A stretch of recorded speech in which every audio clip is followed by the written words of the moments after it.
La théorie keynésienne et la théorie du ruissellement sont fréquemment utilisées comme justification de politiques économiques tout à fait antagonistes.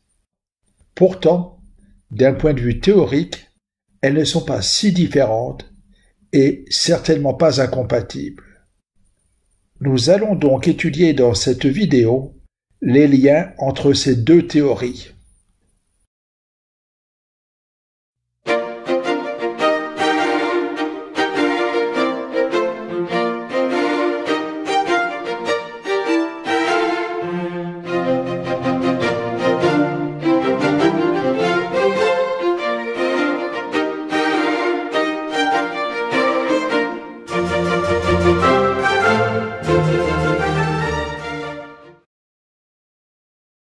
La théorie du ruissellement n'est pas réellement une théorie économique, mais bien plutôt l'idée défendue par certains selon laquelle les plus riches peuvent tirer l'économie, car l'eau ruisselle du haut vers le bas.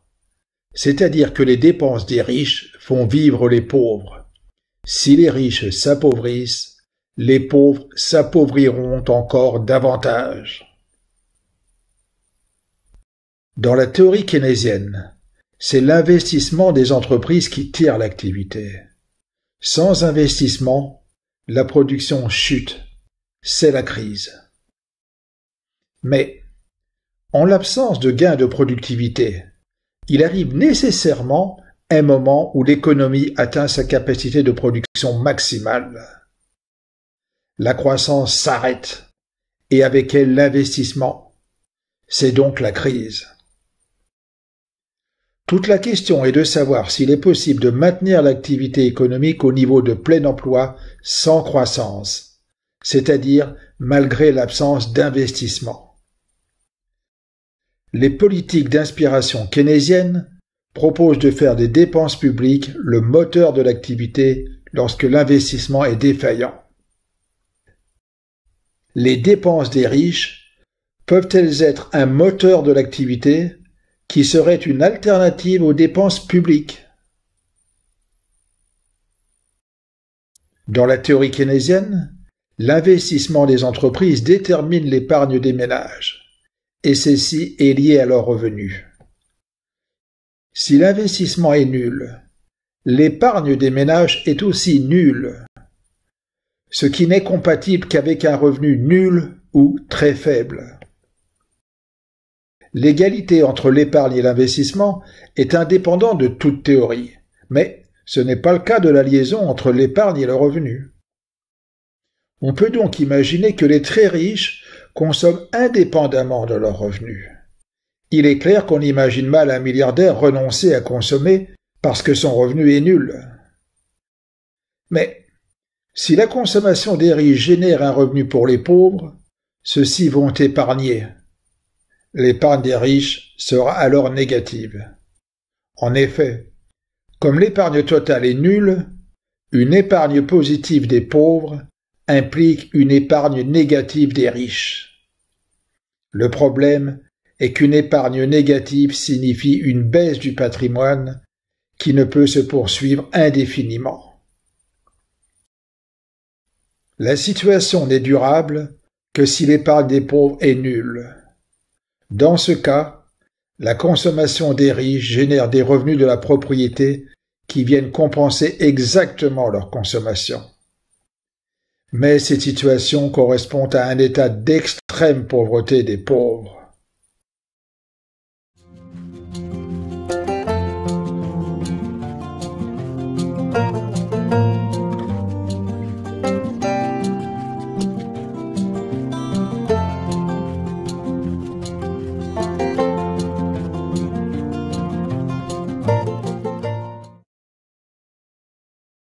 Nous allons voir que la spéculation financière peut être une solution permettant un effet de ruissellement malgré l'épargne des moins riches.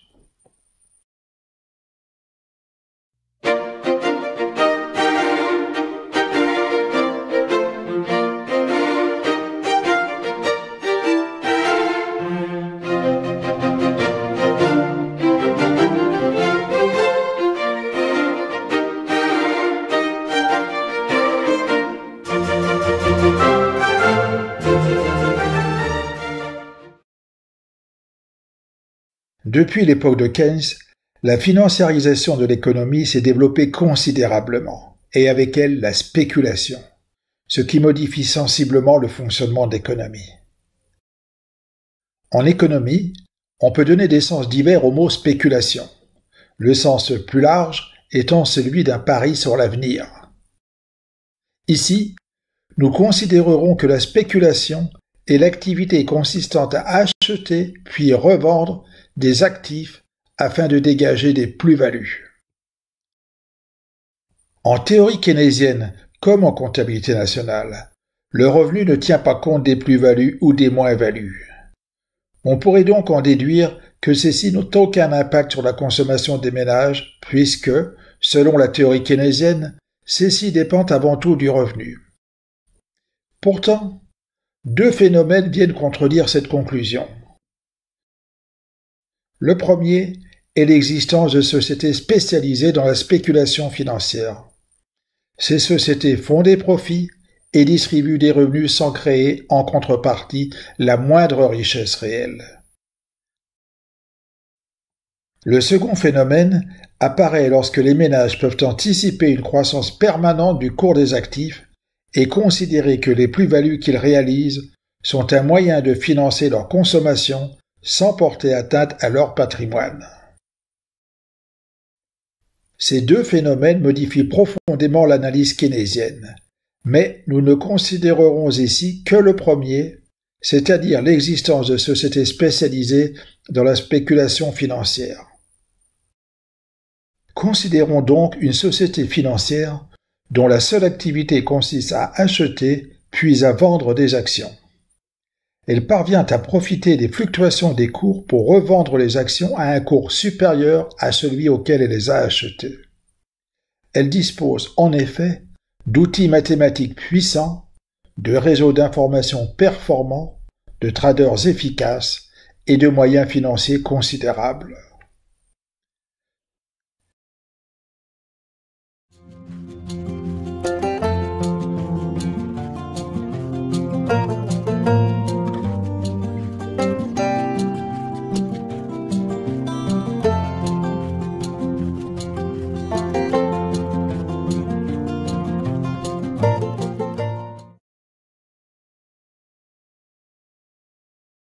Supposons donc que la société financière achète des actions aux ménages pour une valeur de 90 et leur revende pour une valeur de 100.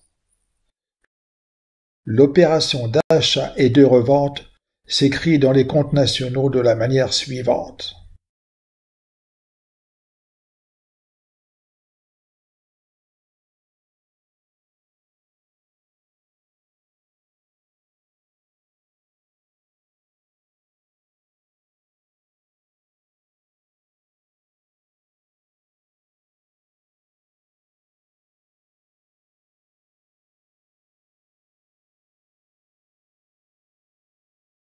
Sur ce tableau qui enregistre les flux à la manière de la comptabilité nationale, il semble qu'aucun des deux agents n'ait ni gagné ni perdu dans cette succession d'opérations.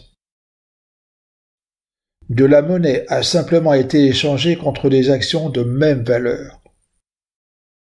Les ménages ont diminué leurs avoirs en monnaie de 10 et ils ont augmenté leurs avoirs en actions de 10. La société a augmenté ses avoirs en monnaie de 10 et diminué ses avoirs en actions de 10. Mais, si l'on raisonne en termes de bilan, tout change.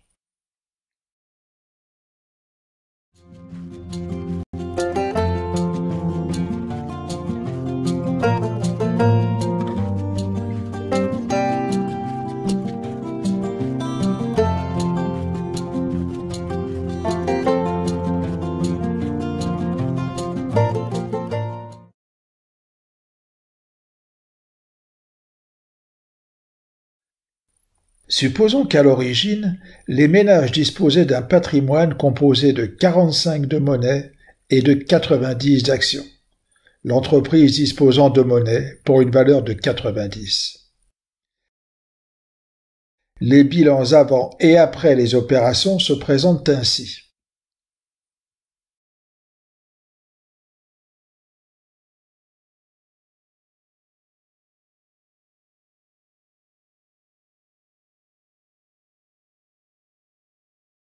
En comparant les bilans de début et de fin, on constate que le patrimoine de la société financière est passé de 90 à 100, c'est-à-dire qu'elle a réalisé un bénéfice de 10.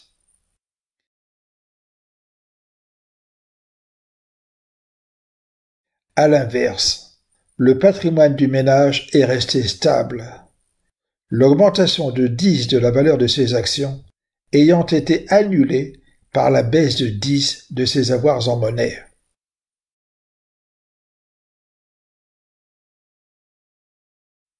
Ainsi, la hausse du cours des actions a bénéficié à la société financière et non au ménage. Sur l'ensemble de ses opérations d'achat et de vente d'actions, l'entreprise financière dégage donc un bénéfice de 10 qu'elle va distribuer au ménage sous forme de dividendes. Ce versement a deux conséquences. Le revenu des ménages augmente du montant des dividendes. Les ménages reconstituent leurs avoirs en monnaie puisque la société leur reverse l'argent qu'ils avaient perdu dans l'opération spéculative.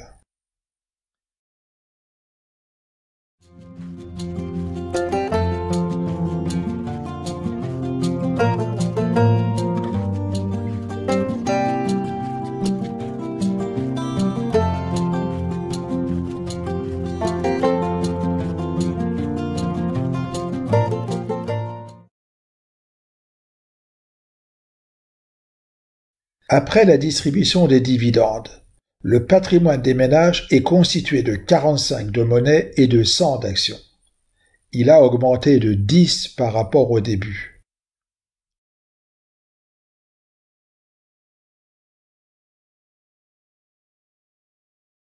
La société financière transforme ainsi une plus-value due à une simple hausse du cours des actions en un revenu pour les ménages. Si les ménages avaient conservé leurs actions au lieu de les vendre au prix de 90, ils auraient vu leur patrimoine s'accroître du fait de la hausse des cours de leurs actions. Mais leur plus-value de 10 n'aurait pas été considérée comme un revenu. En effet, le revenu ne prend en compte que les opérations à caractère définitif, ce que n'est pas une plus-value, puisqu'elle peut être suivie d'une moins-value. Lorsque les ménages reçoivent des dividendes, ils se retrouvent également avec une augmentation de leur patrimoine de 10. Ils considèrent que l'accroissement de leur patrimoine provient du revenu qu'ils ont reçu de la société sous forme de dividendes. L'accroissement de 10 de la valeur de leurs actions apparaît alors aux ménages comme l'utilisation de leurs revenus et non comme une plus-value. La principale différence entre les deux situations réside dans son impact sur la consommation des ménages. Une plus-value n'a pas d'impact sur le revenu et donc la consommation. Un revenu supplémentaire permet aux ménages d'accroître leur consommation sans porter atteinte à leur patrimoine.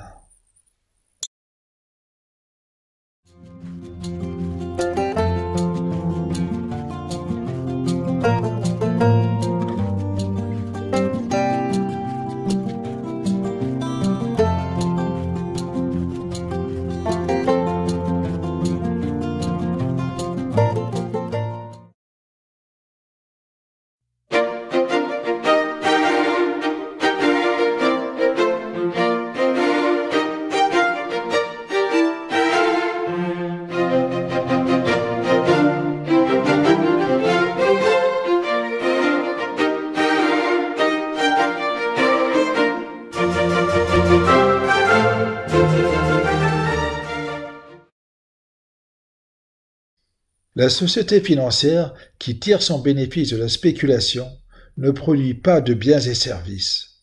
Sa production est donc nulle. Par contre, elle distribue des revenus sous forme de salaires et de dividendes. son revenu est égal à la différence entre sa production et les revenus qu'il a distribués. Il est donc négatif. Pour une société, l'épargne est toujours égale au revenu. Elle est donc également négative. Nous nous plaçons ici dans le cadre d'une économie fermée. L'égalité au niveau global entre l'épargne et l'investissement est donc vérifiée. ES plus EM égale I. Dans cette équation, ES désigne l'épargne de la société financière, EM l'épargne des ménages et I l'investissement des entreprises. L'équation précédente peut aussi s'écrire EM égale I moins ES égale I plus PV, où PV désigne la plus-value réalisée lors de l'opération spéculative. Supposons une fonction de consommation des ménages de la forme CM égale ARM, où CM désigne la consommation des ménages et RM leur revenu. Par ailleurs, le revenu des ménages est la somme de leur consommation et de leur épargne, c'est-à-dire RM égale CM plus EM. On en déduit RM égale ARM plus EM. Et donc, RM égale 1 sur 1 moins A que multiplie EM.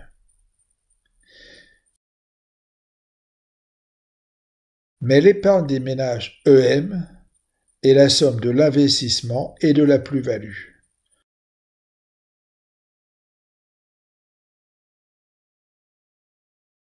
On a donc RM égale 1 sur 1 moins A multiplié par I plus PV.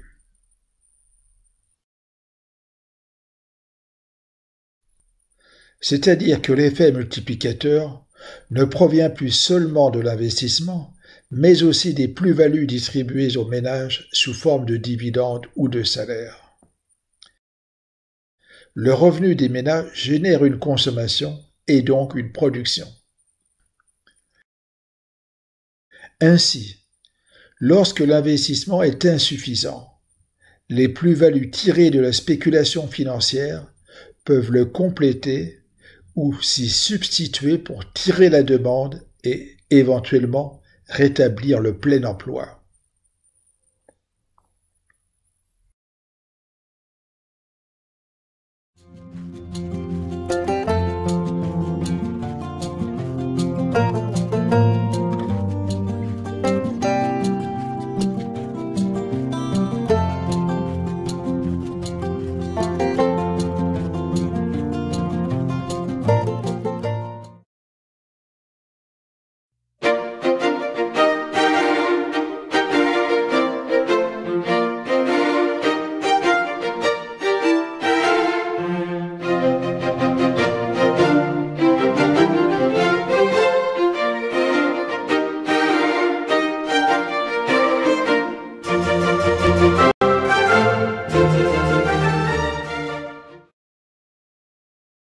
Pour savoir si la spéculation financière peut durablement stimuler l'activité économique, considérons le cas extrême où l'investissement des entreprises productives est nul.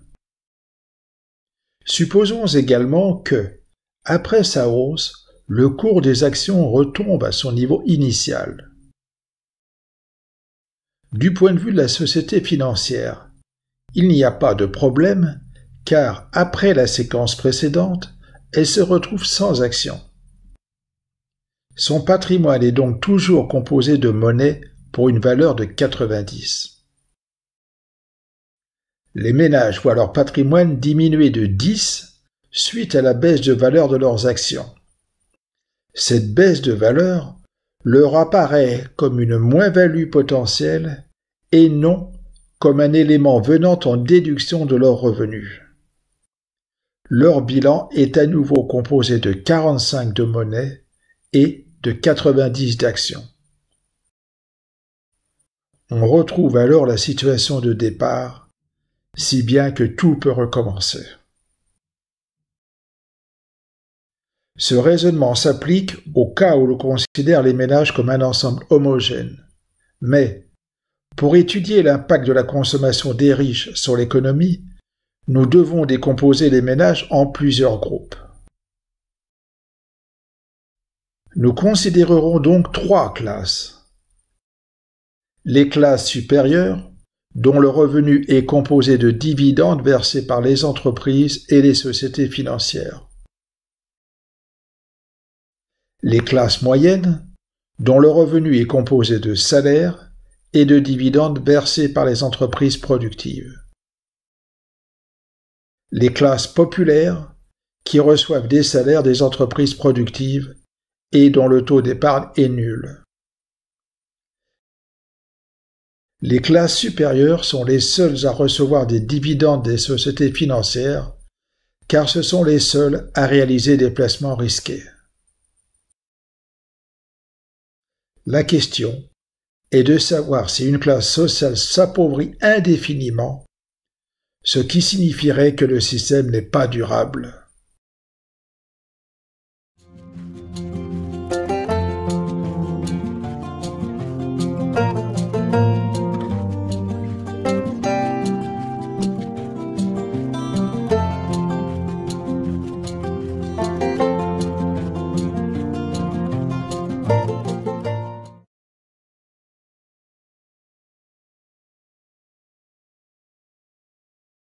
Nous allons représenter l'économie par un tableau économique d'ensemble.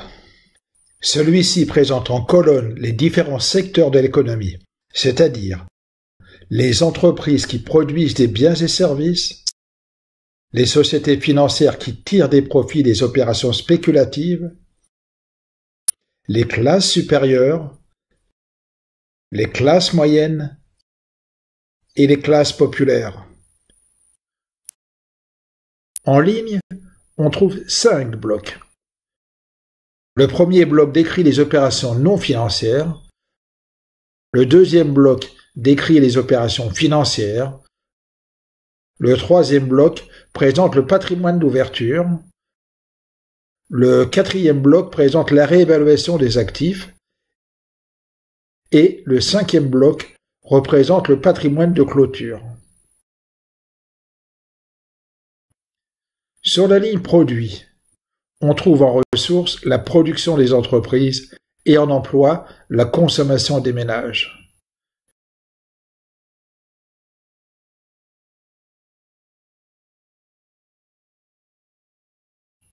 Nous supposerons que le patrimoine est composé uniquement de monnaie et d'actions et que les sociétés financières réalisent des gains égaux à 5% de la valeur des actions. Ces gains sont redistribués aux classes supérieures sous forme de dividendes. Les dividendes payés par les entreprises productives sont répartis entre les classes supérieures et les classes moyennes en proportion de la valeur des actions qu'ils détiennent. Les entreprises réalisent une marge bénéficiaire de 30%, c'est-à-dire qu'ils versent des salaires égaux à 70% de la valeur de la production.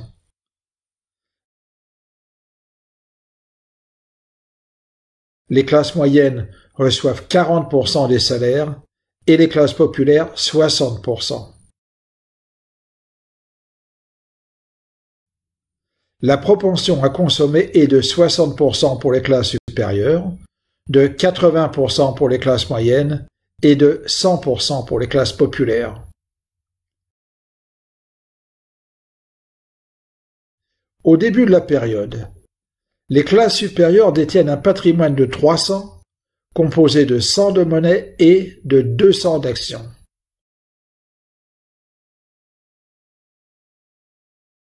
Les classes moyennes détiennent un patrimoine de 30, composé de 10 de monnaie et de 20 d'actions.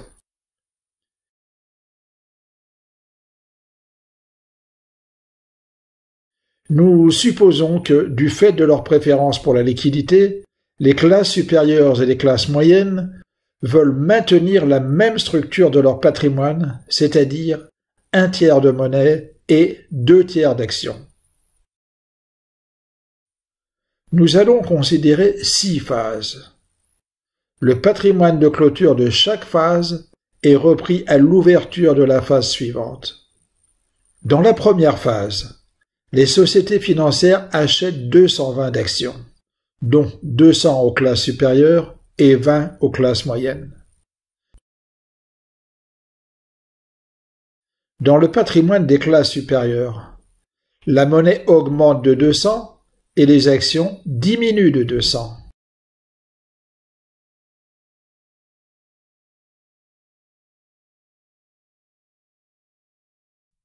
Dans le patrimoine des classes moyennes, la monnaie augmente de 20 et les actions diminuent de 20.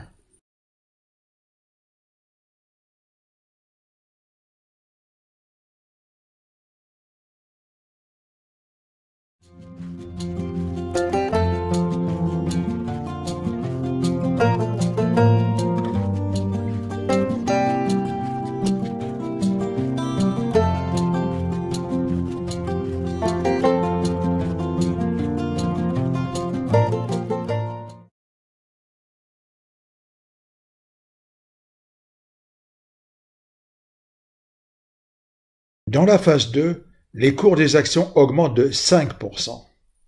Dans le patrimoine des sociétés financières, cela se traduit par une réévaluation de 11.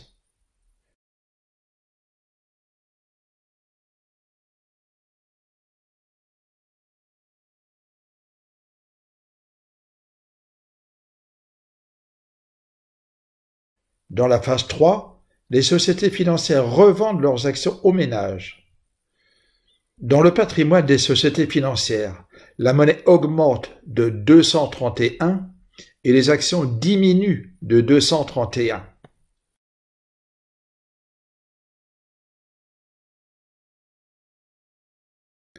Dans le patrimoine des classes supérieures, la monnaie diminue de 210 et les actions augmentent de 210.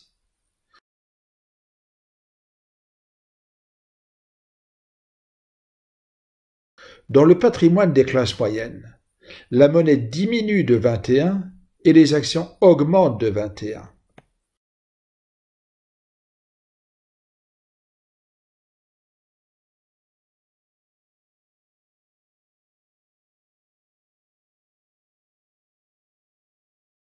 Dans la phase 4, les cours des actions reviennent à leur niveau d'origine.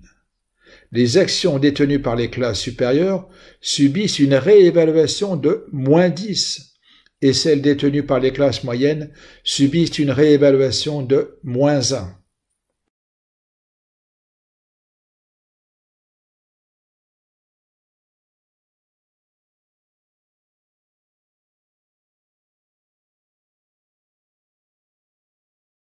Le patrimoine des classes supérieures a diminué de 10 et celui des classes moyennes de 1.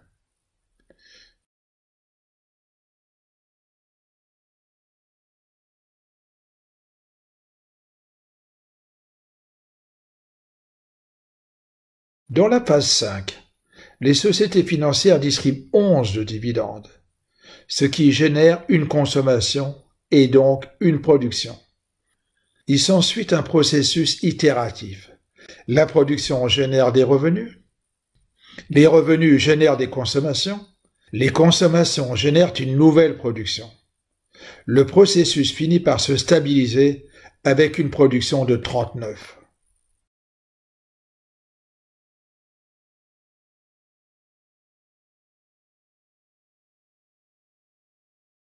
Le patrimoine des classes supérieures remonte d'un montant égal à l'épargne, c'est-à-dire 9, ce qui est inférieur aux pertes subies sur leurs activités spéculatives. À 299, il reste donc inférieur au patrimoine initial qui était de 300. Le patrimoine des classes moyennes remonte de 2 pour atteindre 31, ce qui dépasse ce patrimoine initial de 30.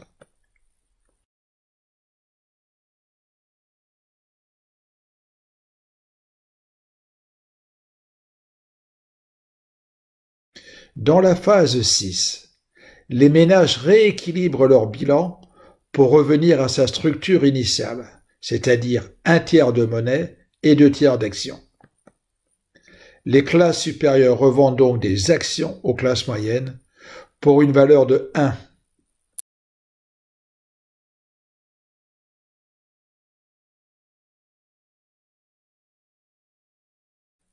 Une nouvelle séquence peut alors recommencer.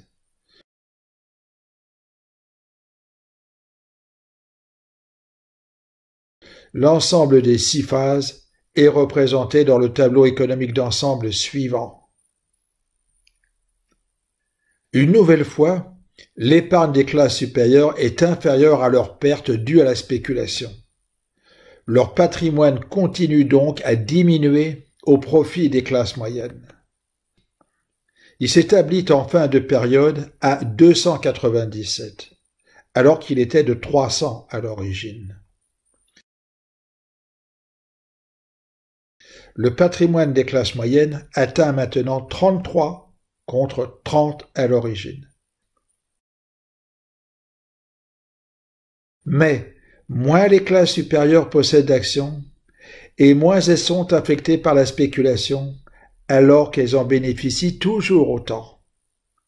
Inversement, plus les classes moyennes possèdent d'actions, et plus elles sont touchées par la spéculation, et cela sans en bénéficier.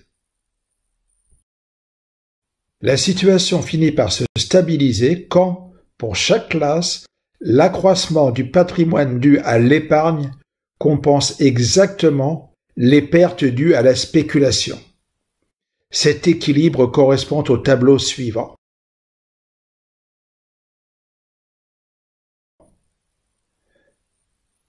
On voit que, pour chaque agent économique, l'épargne est bien égale à l'opposé de la réévaluation.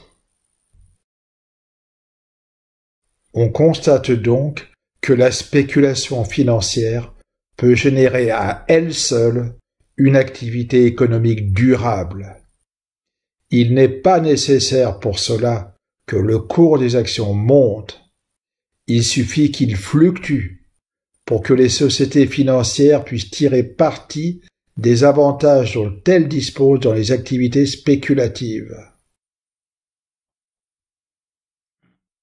Dans le modèle keynésien, ce sont l'investissement ou les dépenses publiques qui tirent l'activité économique.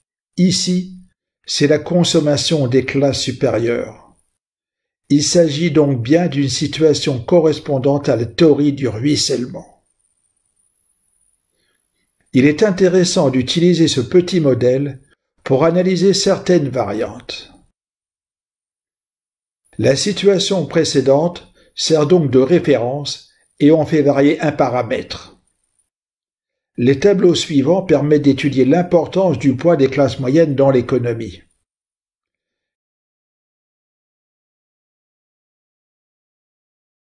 La situation de référence caractérisée par une part des salaires des classes moyennes de 40% est comparée à une situation où cette part n'est plus que de 20%. On constate que la production passe de 41 à 48, ce qui s'explique par une baisse du taux moyen d'épargne due à l'importance croissante des classes populaires. On constate également un accroissement du patrimoine des classes supérieures qui passe de 240 à 276. En l'absence d'investissement et de hausse des cours des actions, le patrimoine de l'ensemble des ménages est en effet constant. Comme les classes supérieures et les classes moyennes sont les seules à se partager ce patrimoine, toute baisse du poids des classes moyennes ne peut que favoriser les classes supérieures.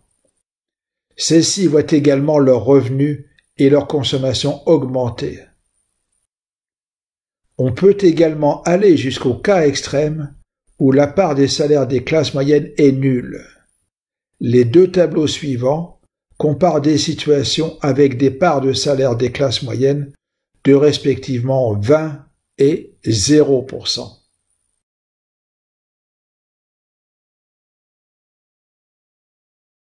Lorsque les classes moyennes ne perçoivent plus de salaire, elles ne font que subir la spéculation, et leur patrimoine diminue jusqu'à s'annuler.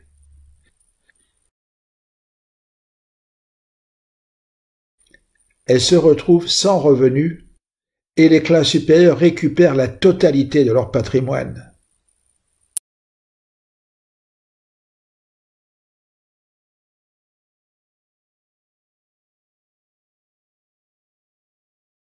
Les tableaux suivants montrent qu'en l'absence de classe moyenne, le taux de marge des entreprises est sans impact sur le patrimoine des classes supérieures.